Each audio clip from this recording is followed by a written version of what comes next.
नमस्कार, अरुणाचल समाचार में आपका स्वागत है। मैं हूं गौरी शोभा। आइए बुलेटिन में सबसे पहले देखते हैं मुख्य समाचार। डॉक्टर माणिक साहा ने त्रिपुरा के मुख्यमंत्री पद की ली शपथ। राज्यपाल सत्यदेव नारायण आर्य ने अगरतला में राजभवन में दिलाई उन्हें शपथ। प्रधानमंत्री नरेंद्र मोदी, केंद्रीय गृह मंत्री अमित शाह और अरुणाचल के मुख्यमंत्री पेमा खांडू ने त्रिपुरा के नए मुख्यमंत्री डॉक्टर माणिक साहा को दी बधाई। बैडमिंटन में भारत ने रचा इतिहास। थॉमस कप के फाइनल में 14।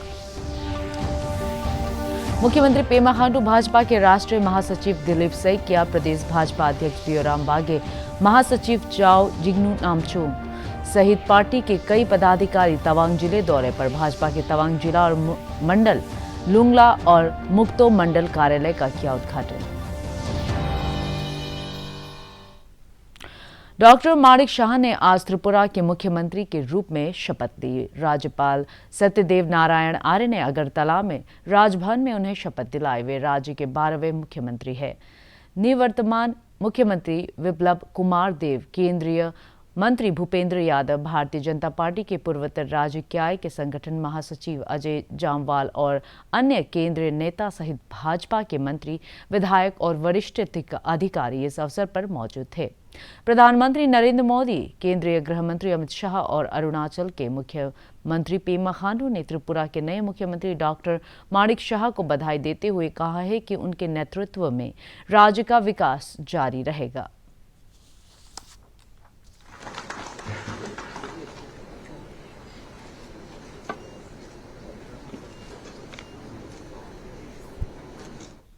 थॉमस कप बैडमिंटन के फाइनल में भारत ने 14 बार की चैंपियन इंडोनेशिया को 3-0 से हराकर इतिहास रच दिया है।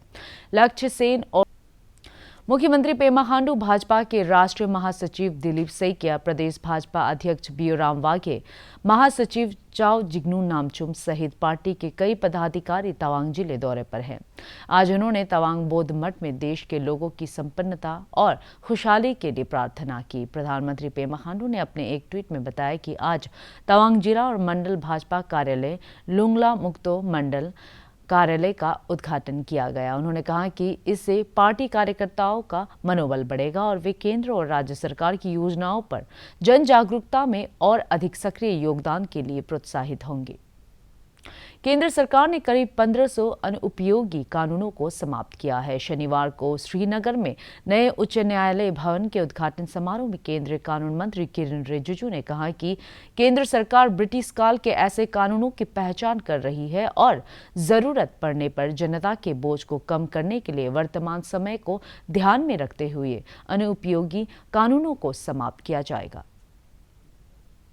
You can have good policies being framed by the government of India or the government of Jammu and Kashmir, but how to reach out to the people, and when we organize those legal awareness camps, all the important departments, they are ensuring in the presence of the law minister and the honorable judges, the beneficiaries are handed over their certificates, equipments, tools, and they are so happy.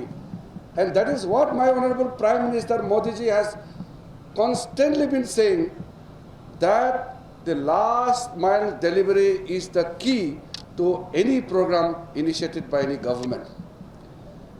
And in the last cabinet meeting, Prime Minister has reminded all his colleagues once again, we must remove all the unnecessary burden of compliances.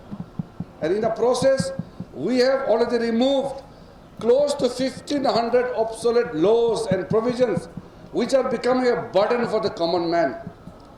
And we are in the process of identifying more such acts which are not required in the present time.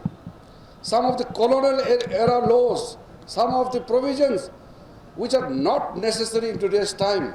We are working out. I am also engaged with my colleagues and the team and to identify that India is the India of emerging new India, and in this emerging 21st century, India must take a lead role, not only in terms of other issues, but also in terms of providing the best access of justice to the common man.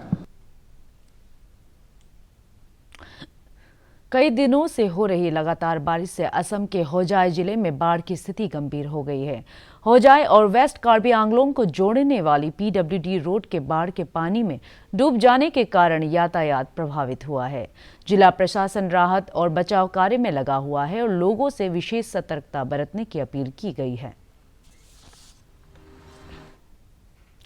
कई दिनों से हो रही वर्षा से लिकाबाली बासार road पर कई जगह भूस्खलन से यातायात प्रभावित हुआ है।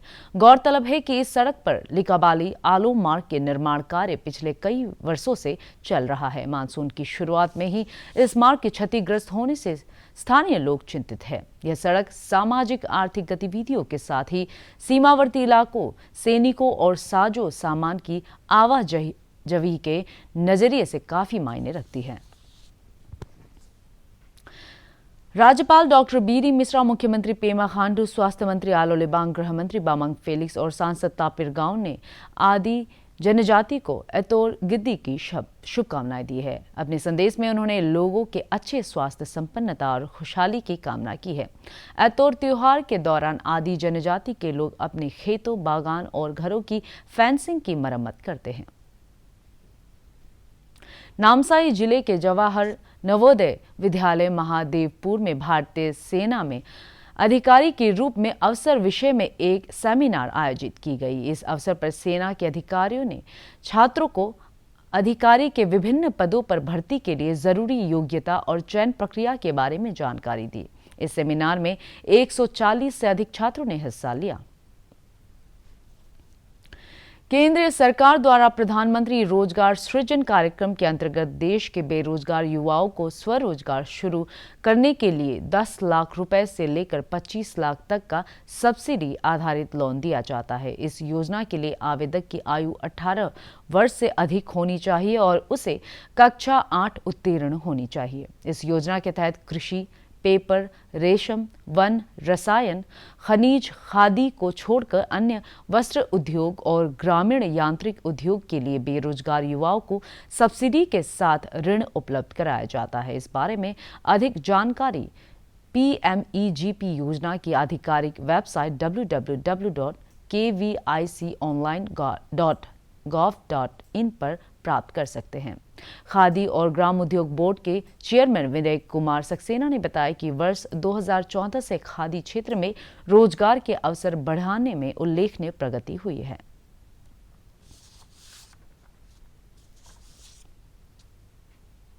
सन 2014 के बाद जैसे जैसे माननीय प्रधानमंत्री जी ने खादी को बढ़ावा देने के लिए अनेकों मंचों से उसका आह्वान किया, उसका ये असर हुआ कि हर साल खादी के अंदर जो ग्रोथ हो रही है वो अद्भुत है।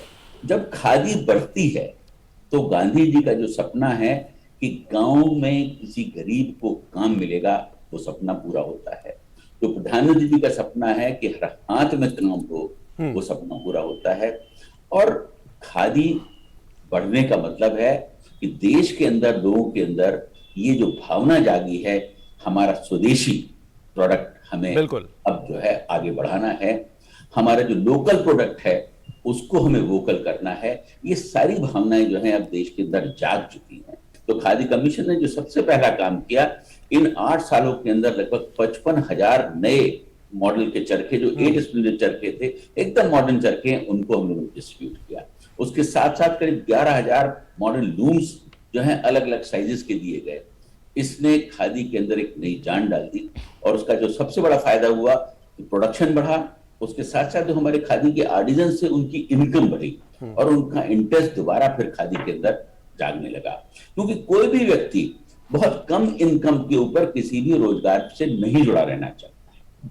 उसके साथ साथ जो प्रधानमंत्री रोजगार सृजन कार्यक्रम के तहत राज्य के लाभार्थी रिबाचेरी को खादी ग्रामोद्योग विभाग की तरफ से 10 लाख रुपए का ऋण मिला है। उन्होंने इसे ईटानगर राजधानी क्षेत्र के पप्पू नाला में एक कार वॉश स्थापित किया है। इसका उद्घाटन भारतीय जनता युवा मोर्चा के ईटानगर कैपिटल के अध्यक्ष कीपा ओनम ने किया। उन्होंने बेरोजगार युवाओं से सरकार की विभिन्न योजनाओं का लाभ उठाकर अपना रोजगार शुरू करने की अपील की।